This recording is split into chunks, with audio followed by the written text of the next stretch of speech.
Hey up, Callum Adams here from Callum's Corner. Total honesty. When I was about 12 years of age, before I had a growth spurt, I had a phase where I was quite portly, a bit of a fatty fudge. Now, hard as it is to believe now, I had luscious, dark curly hair, chubby little cheeks, a fat belly, and unfortunately I also had little bosom, little fat chest. We'll say, because they weren't breasts, but they were fat bits on my chest. There were some boys, there was one named Philip White who tried to touch my chest and said he wanted to touch a boob. Toby Hooper in the changing rooms after hockey one day. Been a cold day in the north. Came in, took my top off, and he started teasing me. And then he slapped me across my chest. Called it tit slap. Big red mark, all raw on my cold skin. And I went home that night and I thought, what am I going to do? I can't live with this. I got called to the head teacher's office. And the head teacher was a nun called Sister Dolores. And she's quite old, she's about 40 or so. But for some reason, when I was called to her, you had to stand in front of her big desk and she would basically sit there and shout at you. Anyway, that day, one of her buttons was undone for some reason. And although she was an old nun, I was like 12, 13 and very, very hormonal at that time. And she did have, for a nun, quite large and what were on display, boobs, dirty pillows. I couldn't help but my eyes were being drawn there. And I was mortified, but I started getting an erection.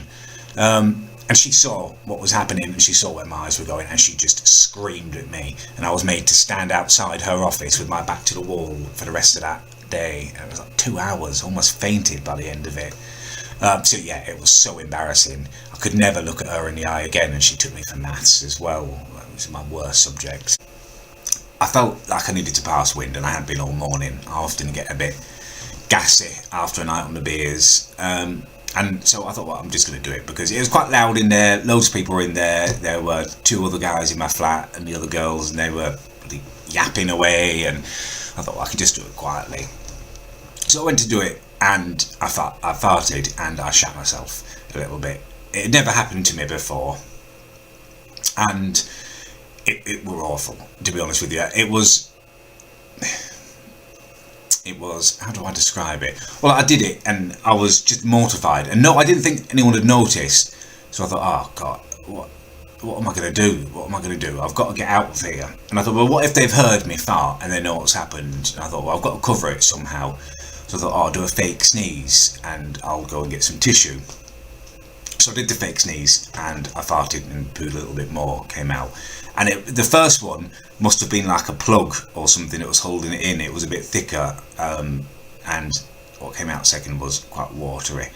And it became, patently obvious to anyone that what had happened, and it was watery. And I could feel it starting to run down my legs, and I had my shorts on, so I just had to run out of the kitchen. And it was a horrific experience. I just had to man up and own up to it, what had happened. They took this out of me an awful lot about it. I don't think it wasn't a date last night. I realised that pretty much as soon as I got there. I kind of bigged it up in my own mind, and that wasn't what it was. I think it was just people wanting to hang out with me because they kind of knew me from the internet, and all her friends were there, and it was just, I'm feeling pretty down about it, to be honest with you. I stayed and I thought, well, of course, maybe it's not a date yet, but if you kind of prove that you're awesome and cool and stuff, and I was giving it all my best, I was dancing and stuff, and I've got this move which, I don't know, I feel like it's kind of moved on since I was younger a little bit. I was on the dance floor and I was giving it my little move, which is where I pretend I've got those little ting-ting instruments, and I'm kind of doing all of that, and she seemed to be liking it. But then this bloke with a top knot, like a stupid little bon on top of his head, came over, and he ended up necking with her, and it was like he wasn't even dancing or anything. Why is that impressive? You know, I can't compete with her. Looks like a stupid rhino horn on the top of their head, and if I grow my hair, I'm going to look a bit thin on top, so it might look funny. Yeah, so I got home, looked through my Facebook messages, and there's quite a lot of abuse about how I was too ugly to have a woman. I just didn't end up feeling great last night. Yeah. Actually, I've had an idea. That's why I was making a video. I've had an idea in terms of trying to fund the single, and driving it forward and stuff. What was I going to say? Yeah, in terms of trying to fund the single and stuff, I read an article a little while ago about these women, kind of old girls, like 18-year-olds, 19-year-old girls who were selling their virginity. It's been so long since I've kind of made love with a woman that my virginity has practically kind of grown back. And I know what you're thinking. No one's going to want to pay to kind of take my second virginity.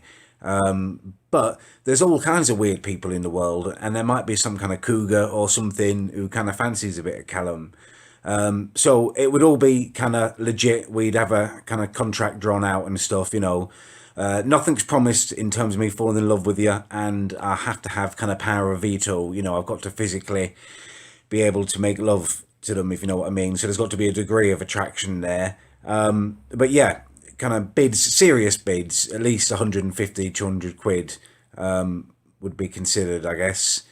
Yeah, so if anyone would be interested in that, let me know. I've literally never been this nervous about making a video in my life before, but I'm going to do it. I was doing a bit of shopping earlier. I was walking down the road, and there was this couple holding hands, and it just hit me. It's everything that I want.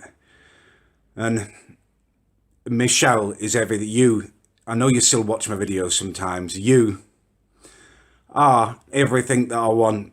That last time you were here was just unbelievable.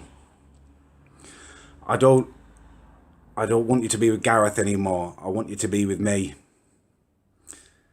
Please, I know he's the safe option. I know he's got his own council house and I'm living with my mum, but, I'm going places. My corner's going. You said he's got a willy like a child's paintbrush. And from what you said, he doesn't exactly paint a masterpiece with it. So what are you there for? Council house. Come and be with me. You know what it was like last time. I'm putting myself out there. I've never done this. Callum's living again. This last few months I've become reawakened. And now I'm alive again. It's you I want to spend my life with. I can't believe I'm doing this. I'm putting it out there for every single person to see. I'm declaring it. I'm taking all of the risks here. All you've got to do is walk away from him. I will be, come on, I would be everything for you. Joan Armatrading said it best when she said, with a lover you can really dance. And I want to dance with you for the rest of my life. Let's go back to the start. I've gone this far, let's go the whole way. I will be in McDonald's, Cabot Circus, where we met on Saturday night, 7:30. I'll have my quarter pounder with cheese and double cheeseburger in front of me, and I'll get you a Big Mac. It will be there waiting for you at 7:30. If you want to come and be with me, that's where I'll be. There's no bigger gesture than this. I've said this to everyone now. There's thousands of people follow me.